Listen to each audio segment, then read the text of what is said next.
You know what I'm saying? So, boom, boom, boom, boom, boom. I look at the door. It's 6 constables because Texas has constables and they have police too. And so the constables are there. It's about 6 of them, and she's like, what is a constable? A constable is the lowest grade of police. Basically, it's like the security guards of Texas. You know what I'm saying? They're beneath the police, and so that's who they have with them. And the constable basically says, Ebony Cobbins is the social worker who's here, the investigator, Ebony Cobbins, and she has this paper. She said, we're here to remove the 1-year-old. So there's no actual authorities there, just constables and a private company, CPS. Yes, the privatized corp. Yes. Mm-hmm. Okay. And I say, remove them for what? Because you didn't pick up medication. I'm like, well, I got medication, so I go and show her the medication that they gave me from days ago. You know what I'm saying? Here's the medication. Because whether I have the medication or, if I pick the medication up from the pharmacy, if I did, that don't mean I got to administer it. Right. I could have medication. So if you're at my door because I don't have medication, then here is the medication. What are we talking about? Oh, well, okay, because you refused to speak with me, I went ahead and put it. I said, that's my right to speak with you. That's my constitutional right. I plead the 5th. Right. You know what I'm saying? And I said, right now, you trespassing on private property because you don't have the right to searches and seizures without a warrant. You know what I'm saying? So I say, do you have a warrant? No, I don't have a warrant. Do you want to voluntarily give him to us? Bitch. You crazy? You feel me? Nah, I ain't giving you nothing. No. So, okay, you're not going to voluntarily give him to us, blah, blah, blah. So when she came, I served her notice. Because I told you, when you're dealing with the United States is a corporation. This is a business. Right. You feel me? And in order for you coming to my door to do business, let me put you on notice. So I gave her the notice that tells her anything that she do to me, how much it's going to cost her. Whatever, everything, you know what I'm saying? All of that. It's called a statute staple security instrument. She gets that, right? On camera. So when they left, we left. Because see, we was about to move into another area of Texas. So we didn't have nothing in the house. Because I had already took it out and put it in the storage unit because we was just waiting to go on to our next venture. So we had basically the basic necessities in the house right now, because we were about to move in about 6 days. So we already had suitcases. We loaded them suitcases up. I said, come on, boys. It's time to ride. They ain't getting my baby. So that's when I drove into Missouri. And upon me leaving, I went to the bank, liquidated all my accounts, took my license plate off. And this is back in Texas? I'm still in Texas. Okay. But as soon as they left, we was out of there. You feel me? Packing it up. It's time to go. Put me a different plate on. And we on the road. That's what happened. You know what I'm saying? And, I didn't tell nobody. Nobody knew I was coming. So I called the hospital. Actually, when they came, I called the hospital because what I didn't tell you is that I filed complaints on them when I left and they tried to hold me hostage. I filed grievances. In Texas? Yeah, in Texas. So that was a form of retaliation as well. But I was working with an advocate. So when CPS showed up to the door, I told her, I said, they called CPS on me. I called her and told her. So on February 7th, I ended up calling the hospital again. And I told them, we are no longer using none of your services. We don't no longer want none of your business. I'm not, period. You know what I'm saying? So I called the hospital and told them, we are not patients of Texas Children's Hospital anymore. So I'm here in Kansas City, we getting things situated and I get a text message and my friend, she was like, oh my God, there's an Amber Alert. Noah Johnson, who has been missing now for 2 weeks. This is the little baby's picture. Noah was with his mother, Kamilah Johnson. 1-year-old Noah Johnson. Investigators say he has a medical condition that could get worse without proper medication. We're told Noah's mother, Kamilah Johnson, took him out of the hospital. Noah Johnson was last seen February 6th. The 1-year-old has a severe medical condition. Authorities are concerned that Noah's mother, Kamilah Johnson, took him from the hospital but did not pick up his prescription. This you see pictured is Noah Johnson. He disappeared 3 weeks ago, and officials believe he is with his mother, Kamilah Johnson. Authorities just tracked her to a Walmart in Kansas City, Missouri on Monday, but still no sign of little Noah. New video on social media appears to show the mother at the center of a statewide Amber Alert talking with police and CPS. Her 1-year-old son apparently has a serious heart issue and needs immediate attention. Investigators believe they're traveling in a white 2007 GMC Yukon. They might be in Kansas City, Missouri. That's where Noah's mother has family. We have reached out to the Kansas City Police Department. They have not seen any reports regarding Noah. But coming from this area, we wanted to remind you this is still an ongoing Amber Alert. So if you know anything about where Noah is, please call police. Who put out the Amber Alert? The state of Texas, CPS. They put it out for a child by the name of Noah. So they changed your son's name They changed his name. and put out a Amber Alert on Noah Yes. Johnson.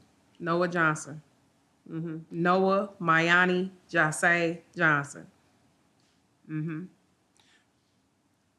So many Oh. questions on why they changed the name.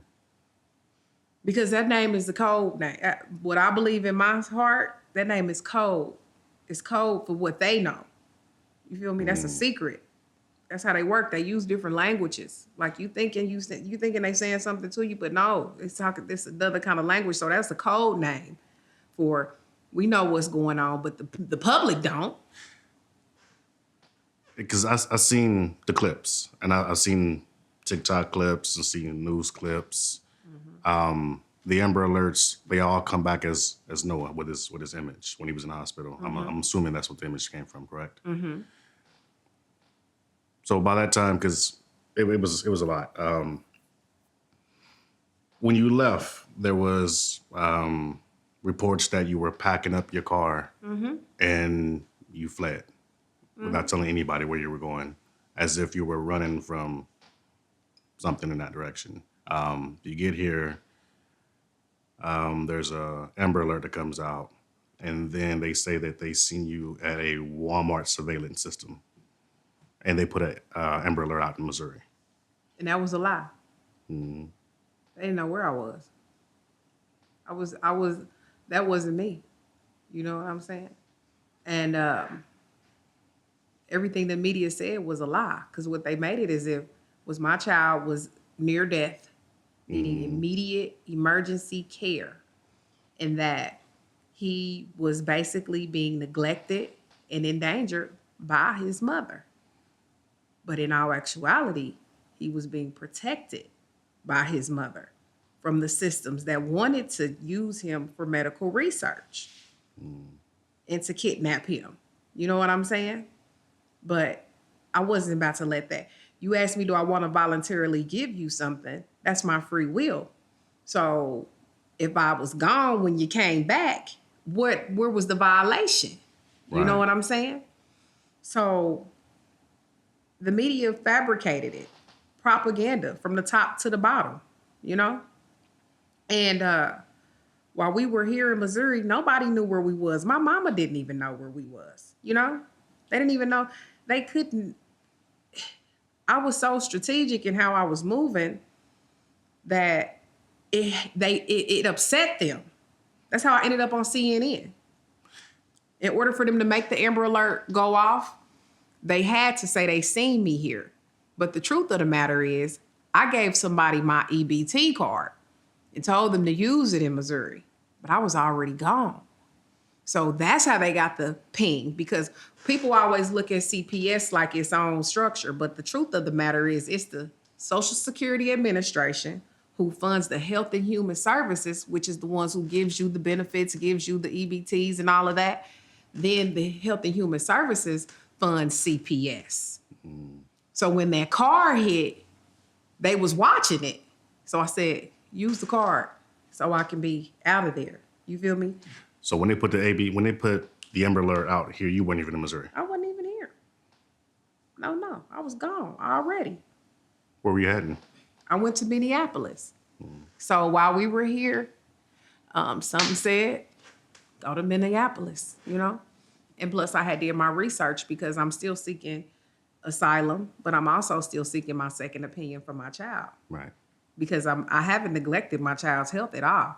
but it is you who are hunting me like a slave, who are preventing me from providing my child the care that they need, you know? So I go to Minneapolis because I researched that they have the best children's hospitals and they specialize in specific heart conditions, you know? So this is why I'm in Minneapolis. And plus it's a woman's state, so they say. So when I get to Minneapolis, this is how we ended up getting, this is where it all took a turn. My kids don't drink faucet water. So we were packing light. So in the Airbnb that we were at specifically, we had ran out of water. So basically I had everything that we needed. So I was going down to the car because my son's like, Mom, I'm not drinking faucet water. I am not drinking that. You feel me? And I'm just like, oh God, okay, I'm going to go get some waters and everything, you know. So I go downstairs to replenish what we need. And I see a white Tahoe with 4 Caucasian men in it. And I'm so used to hitting my button because I'm in the white. They got the white Denali. You know, they saying it's a Tahoe, but it's a Denali. They got that all on the news. So right. The people that are looking for me are in the same kind of car as me. You know what I'm saying? So when I hit the corner, because I'm dressing like a Muslim, I got everything covered up. You know what I'm saying? And that was another reason I went to Minneapolis, because it's a heavy Muslim state. And not only this, during this time, they looking for a boy. They saying a little boy is missing, but I'm dressing Mayani like a girl because this is the type of time I'm on. Right. You know what I'm saying? And basically, when I pushed the button, they knew it was me. You know what I'm saying? So they hop out and they're like, "Where are your kids?" I said, "Where are your kids?" You know what I'm saying? What are we doing here? We need to make sure. Does he have medication? Now I'm quiet. So they drove all the way up there to ask, "We got medication." I said, "Who are you? Name and badge number." "We're the FBI." "Let me see it." Because they got on regular clothes. So the FBI is on me. You know what I'm saying? Like the Federal Bureau of Investigations. Mm-hmm. So I'm like, you know, so they apprehend me unlawfully, you know. So they say, "Can we go in and get the kids and, you know, go talk to the kids and everything?" And I'm like, well, at this point, I know y'all ain't about to let me go. So yeah. But see, I didn't raise my kids. I say, you know, them people ain't your friend. Don't let them come in here, and don't ever be deceived by people that you do not know. Right. You know what I'm saying? So I told them we don't talk to them. So when they got upstairs, my kids wouldn't say nothing. And they said, "Well, can you get your kids to tell us your name? Tell them their name?" I said, "No." And they basically said, "Well, why don't you want your kids to talk to them?" I said, "Because they got the right to remain silent."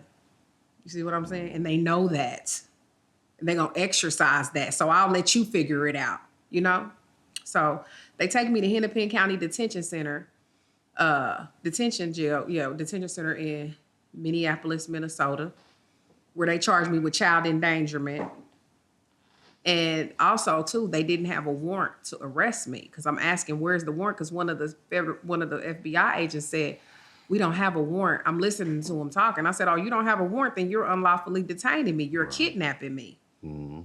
You know, we have a warrant, but when they give me my paperwork, my charge is extradition without a warrant. So the thing with me was, they come to me, they apprehend me, they got me locked up, and then they come to me and they say, "We need you to sign this document so that Texas can come and pick you up." I said, "You need me to sign? Once again, you want me to voluntarily do something?" "I'm not signing anything. We want you to sign an extradition waiver." And the extradition waiver reads that Kamilah Antoinette Johnson, all caps, fled the state of Texas on a child after endangering a child, and hereby waives all of her rights to be extradited back to the state of Texas. Waive all of what rights? And first of all, who is this all caps name? Right. That's a fiction. That's a corporation. That's a corporation. So I'm going in the courtroom. I'm telling them I'm the living flesh and blood woman. Present to me the warrant. Where is the victim? What is the nature and cause of the crime? Because I'm pro se. They try to give me a public pretender. I don't want that. I'm defending myself because I ain't committed no crime. Mm-hmm. And so basically, I refuse to sign it. I keep refusing. And we're going to issue a rendition warrant from the governor. Tell Greg I said, "What's up?" You feel me? I'm on that type of time. But in the meantime, The FBI take my son. I'm locked up. But after the FBI took Mayani went missing for a month. What do you mean? They told my mom when she was coming to get my other boy, she's coming up from Missouri to Minneapolis, right? Right. They told her, Mayani's healthy, he's stable. We're sending him back with you. You know, foster care, he's good. Mayani's about to go home with y'all. We sending him back with y'all. But when she get there, they say, oh, we can't give him to you. Texas wants him. So they got proof that he's in great condition. Mm-hmm. He's healthy. Mm-hmm. There's no issues going on. Mm-hmm. They were going to give your son to your mother, Mm-hmm. which is That's what they here said. in Missouri, correct? Yes. And when she gets there, Texas claimed him Yeah. as property of the state Property. Yes. and changed his name. I mean, I gotta put that out because that is Yeah, and changed his name. Mm-hmm. And told her she couldn't see him. So she's calling, you know, once she gets my other boys. So they seized all my property, took my truck, took my laptops. I feel like they was really in pursuit of my laptops and my phone because I do a lot of documents. I got a lot of legal stuff. I got a lot of, you know what I'm saying, a lot of secrets. probably wanted to see how much you know, What how much I you really documented know. it down. You see what I'm saying? And once she's calling, trying to see where he's at. They like, oh, he's in Minnesota. She's calling Minnesota. He's in Texas. Texas is saying he's in Minnesota. This goes on for a month. Nobody knows where my son is. Just missing. He's missing. I'm in jail. I can't do nothing. You see what I'm saying? I'm limited on my resources. But they already know that the only way they're gonna get this done is if I stay locked up. Right. You see what I'm saying? They gotta keep me locked up because I know too much. And I'ma move on it. You see what I'm saying? And basically, she ends up when his whereabouts become known, his caseworker, a woman by the name of Monique Lewis, says that they've performed surgery on my son Without your consent. without consent. You're locked nobody. up, so you're in custody of the state, so they can do whatever they wanted to do because you are. That is dirty. They performed surgery on him. They're playing chess. This surgery, was it the same surgery they were talking about before? I didn't find out what surgery it was until like last week, and they went in and clipped the PDA and sewed it closed. But the PDA was already filled with muscle mass. I feel like they just did that to try to further support their false narrative. You know, because I have videos of my son on February 28th because they picked me up on February 29th. I have videos of my son on February 28th living his best life. You know, he's playing with his brothers. He's crawling around. He's having fun. He's okay. So how they ended up coming to the conclusion that they needed to do this surgery, I don't know. But that's what they did. That's what they did. So while I'm here in Hennepin County, I get a petition in the mail, and it tells me that they are suing me for Noah Mayani Jase Johnson. They're suing me. Who is Noah? Once again, who is Noah? That's where I'm at with it, right? They also say in the document, it's just a lot of hearsay because they want you to focus. That's what they do, and that's what a lot of people who deal with CPS don't know. They want you to focus so much on the hearsay in the document that when you go into court, you arguing hearsay. But with CPS being a privatized corporation, they operate in a civil court. Civil court is equity. Equity deals with contracts. That means that if I purchase a vehicle from you, then we both have to enter in through equal consideration. Right. I give you the money, you give me the vehicle. That's the deal of the contract. So my question to them was, what did you give me? What is your equal consideration to be able to sue me for my own flesh and blood son under the falsified name of Noah? You see what I'm saying? So I sent in my counsel at the time, and because they ended up having a court date because my mom, she's keeping up with the court dates and stuff like that. And they end up having the court date, and I send my counsel in because I don't hire attorneys. Attorneys mean to attorn, meaning they are turning you over to take from one and steal from another, to give to one and steal from another. When you have them represent you, it's not them representing you on your best behalf. It means they are representing you as your living flesh and blood self. They can sign on your behalf. They are you, which is why when you go to court, they say, oh no, we don't talk. You tell your attorney. You can't talk directly to the judge because you got this middleman right here who ain't doing nothing but coming to steal from you because he got an oath to the bar. You see what I'm saying? So I had my counsel go in because we all have a right to counsel according to the 6th Amendment. It doesn't say you have to have a bar appointed attorney, you know? And they refused to listen to him. They say, my mama said they on the Zoom talking about how they on the Zoom conspiring. How they not gonna listen to him when he comes in, how they gonna refuse whatever he's talking about. Yeah, they on the video doing it. So they basically like appointed me an attorney who I don't know her. Don't know her name. She never contacted me, nothing. But they gonna allow her to represent me. I don't even know who the woman is at this time, right? Mm-hmm. So they refuse to listen to him, and according to him, refuse to take my documents. And they proceed to place my son in a foster home with a nurse who works at the hospital. Right? So I'm in here, I'm going crazy. But at the same time, I have to keep in mind that they want to break me. They want to have me in a place to where they can snatch my child. They want to snatch my soul. You can put my body where you want to put it, but you can't have my mind, you can't have my soul. I'm standing on business. I went to court 5 times, 4 different judges. Every time I went to court, they left the bench. They refused to state, like it wouldn't be the same judge every time. None of them could give me what I was asking for. So there was no ruling judge over this case? No, there was no ruling judge over this case. I feel like all of this is, I don't even know. That's. Mm-hmm. Yeah. So I feel like the state and the hospital medically kidnapped your son. They did. To evaluate his condition, as they call it, so they can get more information, more research. So, yeah, that's what I feel like what happened. I feel like that they literally kidnapped your son. Mm-hmm. And you have now given up the fight, which some parents might, come to a conclusion of like, okay, yeah, there's nothing I can do about it, but you did not give up. Mm-hmm. Mm-hmm. And they locked me out of the medical records too. So I'm 1,000% sure they've changed medical records. Because I told you I checked the My Chart every day. So when we got released from the hospital, I went in and downloaded the whole medical record. And it said, come back in 24 hours. So when I went back to get in, I couldn't get in. So the first thing I did, so what happened was, so this is all extradition, basically. So they ended up issuing a rendition warrant from Tim Walsh and from Governor Greg Abbott, right? Stephanie Muth is appointed by Greg Abbott.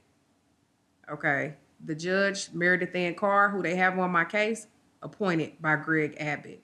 Greg Abbott's wife, Cecilia Abbott, she has a organization called the Name of Grace, which is supposed to advocate to stop human trafficking through the CPS system. Well, what they don't tell you, what people don't know is that Stephanie Muth used to be on the medical board in the state of Texas, which is why I feel like when it comes to my case specifically, which is why the hospitals is always calling CPS. You know what I'm saying? So specifically with Stephanie Muth, like she got her hand all in this because I put her on notice like that, But nonetheless, though, then you get down to my rendition. They issued the warrants to take me. You know what I'm saying? Greg Abbott, all off in it. And when they come to pick me up, I go out to basically what looks like an Amazon van. You know what I mean? It's just a white cargo van, and they open it up, and it's got cages in it. So they put me in this cage. It's about 2 by 2. Can't barely move. You can't stretch out. You can't do nothing. It's dark. You know what I'm saying? They shipped me through Wisconsin, Iowa, Chicago, Memphis, Mississippi. They dropped me off in Kentucky. So I'm at like a holding facility in Monthorville, Kentucky, where they basically, it's like you seen the movie Life, past the gun line, we gonna handle you type of time. You try to get on this phone and tell somebody where you at, we gonna put you in this box and you gonna be in, you know what I mean? We gonna put you in there and that's what's gonna be going on with you. You gonna be there till you leave, you know. I basically ended up being able, it was a girl who came in there and she was there for like speeding. So I wrote her a note like, tell my mama I'm here. Cause I don't know if these people trying to kill me. True enough, they got other people with us, but still, you know what I'm saying? I'm just like in this state.